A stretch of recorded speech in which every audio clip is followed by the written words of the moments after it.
This presidential election here in the US is a lot closer than what a lot of political pundits were saying, heading into it. But as we see here, the day after November 3rd, election day, we still don't know who is going to win. It's looking like probably Biden eking it out at this point.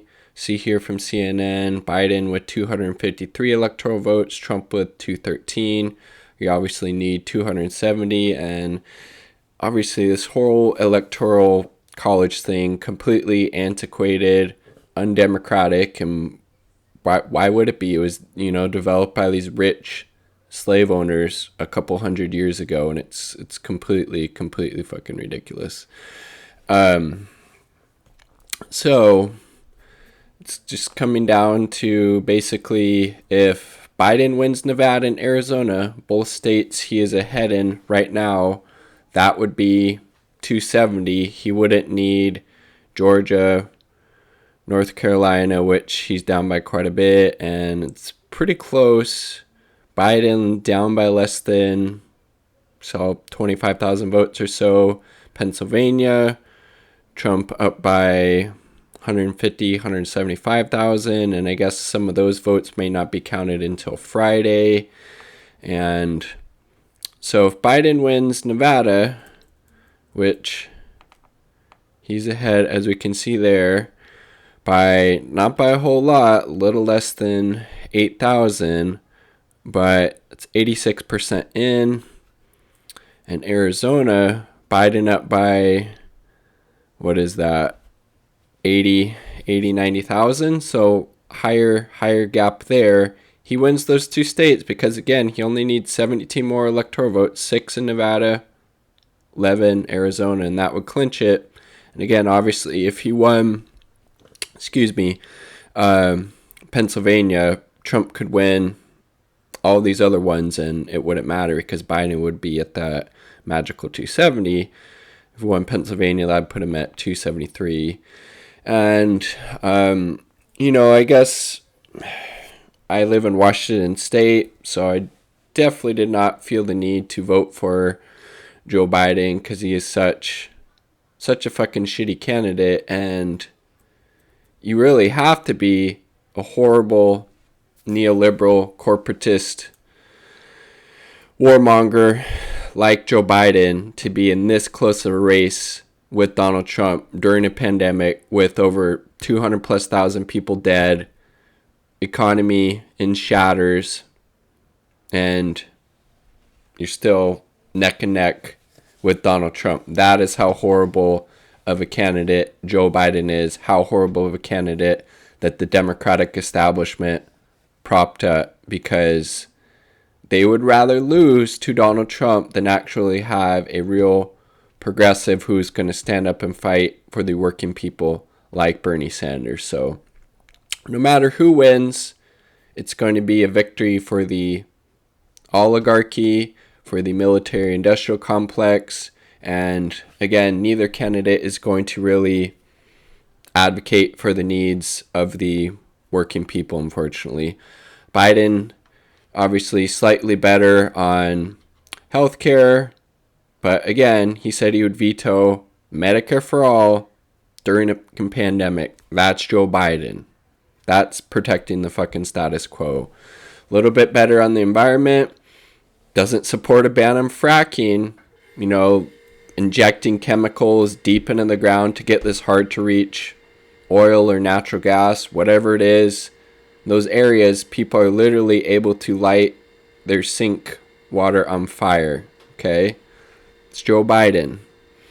And Trump, obviously, cutting back all kinds of environmental regulations, stacking the courts with right-wing, conservative, nut job justices, whether it's the Supreme Court or these different federal levels. Hugely racist, ableist, different forms of fascism coming out, him sending the Gestapo out to Portland. But again, that stuff happened under Obama as well. Trump's deported a lot of people, escalated the inhumanity of ICE and what they're doing. But again, that stuff happened under Obama, Biden as well. Both candidates, obviously, beholden to the military-industrial complex, completely okay with us having, this global empire, this global war machine, while we can't get universal health care, while we get, this means-tested $1,200 payment that not everybody got during an economic crash, during this economic crisis. So they're both horrible and shitty in their own right.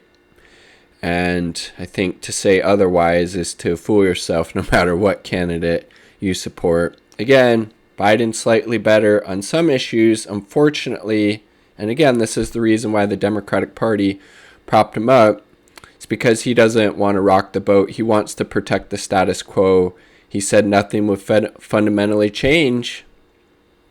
And that's why he was the Democratic establishment's chosen candidate.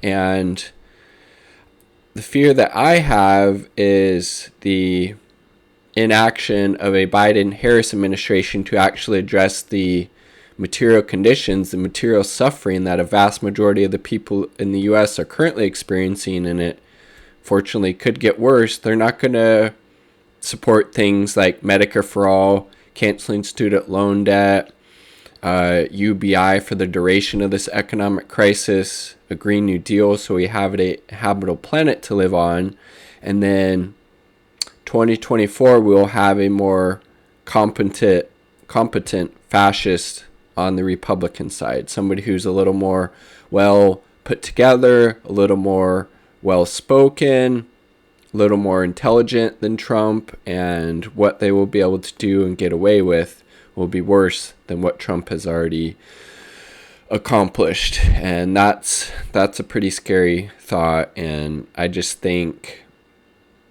there's not going to be, at least I don't think there's going to be a whole lot of ways to pressure a Biden-Harris administration from the left. I mean, his cabinet's going to be full of fucking right-wing nut jobs. So, I don't know.